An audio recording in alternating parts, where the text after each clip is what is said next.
Assalamualaikum warahmatullahi wabarakatuh, anak-anakku sekalian. Apa kabar? Semoga semuanya dalam keadaan yang sehat dan baik-baik saja. Amin ya rabbal alamin.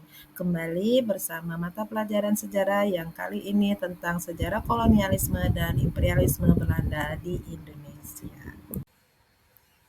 Adapun yang pertama yang akan kita bahas dalam materi ini adalah terkait latar belakang kedatangan bangsa Belanda ke Indonesia dan tujuan Belanda ke Indonesia atau ke Nusantara, ya. Pembahasan tentang kolonialisme dan imperialisme Belanda di Indonesia akan kita bagi di dalam beberapa periode ya anak-anak.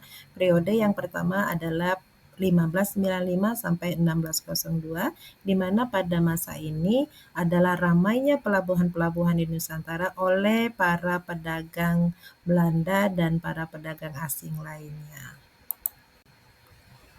Periode berikutnya adalah 1602 sampai 1799, di mana pada masa ini dibentuknya Venice Coast Indies Company atau VOC, yaitu sebuah serikat dagang Belanda di Hindia Belanda. Begitu. Apa saja yang akan kita bahas di dalam periode VOC ini adalah tentang latar belakang terbentuknya VOC, kemudian oktroy, kebijakan-kebijakan VOC, serta runtuhnya VOC. Periode berikutnya adalah masa dua komisaris jenderal, yaitu Nederburg dan Van Hogendorp ya, di tahun 1799 sampai 1806. Apa saja materi yang akan kita pelajari pada periode dua komisaris jenderal ini? Di antaranya adalah berdirinya Republik Bataaf di negeri Belanda ya.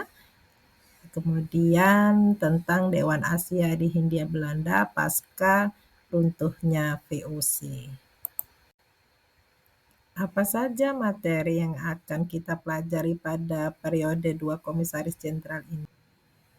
Berikutnya kita akan membahas periode kolonialisme dan imperialisme Belanda di Indonesia di tahun 1806 sampai 1811, yaitu penguasaan Prancis Belanda. Karena kita tahu ya, negeri Belanda ketika itu dikuasai oleh Prancis. Nah, Hindia Belanda ini akan dikuasai oleh Herman Willem Daendels. Perubahan politik dalam negeri di negeri Netherlands ini akan mempengaruhi situasi kondisi di Hindia Belanda ya anak-anak ya. Ketika itu Republik Bataaf yang didirikan oleh kaum Republik ini akan dibubarkan oleh Perancis dan sebagai gantinya Prancis akan kembali mendirikan kerajaan Belanda dengan Louis Napoleon sebagai rajanya. Nah, kemudian Louis Napoleon akan mengutus Herman Willem Daendels untuk mengurusi Hindia Belanda. Nah, pokok-pokok materi itulah yang akan kita bahas pada masa periode Herman Willem Daendels ini, ya. Episode berikutnya merupakan episode di mana Hindia Belanda ini dikuasai oleh Thomas Stamford Raffles yang merupakan utusan dari kerajaan Inggris. Adapun tugas Raffles adalah merebut Pulau Jawa dan sekitarnya dari tangan Prancis Belanda di Hindia Belanda. Ya, periode atau episode ini terjadi tahun 1811 sampai 1816. Apa-apa saja yang menjadi pembahasan pada masa Hindia Belanda di tangan Thomas Stamford Raffles adalah diantaranya pada masa akhir pemerintahan Prancis Belanda di Belanda, yaitu ketika Jenderal Jensen menyerah kepada Inggris. Kemudian terjadi kesepakatan antara Inggris dengan Prancis Belanda tadi di dalam kapitulasi Tuntang, dan kita akan mempelajari tentang apa saja kebijakan-kebijakan Thomas Stamford Raffles selama mereka berkuasa di Hindia Belanda. Materi berikutnya adalah Hindia Belanda pada masa penguasaan Netherlands Indi pada tahun 1816 sampai dengan 1942. Di antara bahasan materi terkait periode 1816 sampai 1942 masa Netherlands Indie ini, di antaranya adalah Hindia Belanda di bawah kekuasaan 3 komisaris jenderal yaitu Vlot, Boykes, dan Van der Capellen pada tahun 1816 sampai 1830. Di tahun 1814, rakyat Belanda berhasil memerdekakan diri dari kekuasaan Prancis, kemudian Raja Belanda kembali berkuasa di kerajaan Belanda.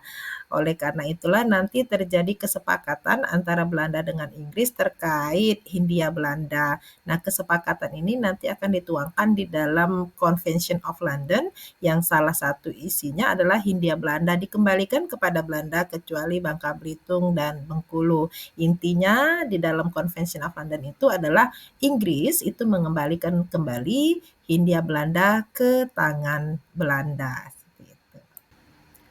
Perebutan wilayah kekuasaan di sekitar Selat Malaka semakin memanas di antara Inggris dan Belanda yang kemudian akan diselesaikan di dalam kesepakatan yang disebut dengan Treaty of London pada tahun 1824. Yang menariknya di dalam kesepakatan Treaty of London ini adalah terkait status Aceh, bahwa Aceh di situ harus dihormati. Ya, kedua belah pihak tidak boleh menguasai Aceh.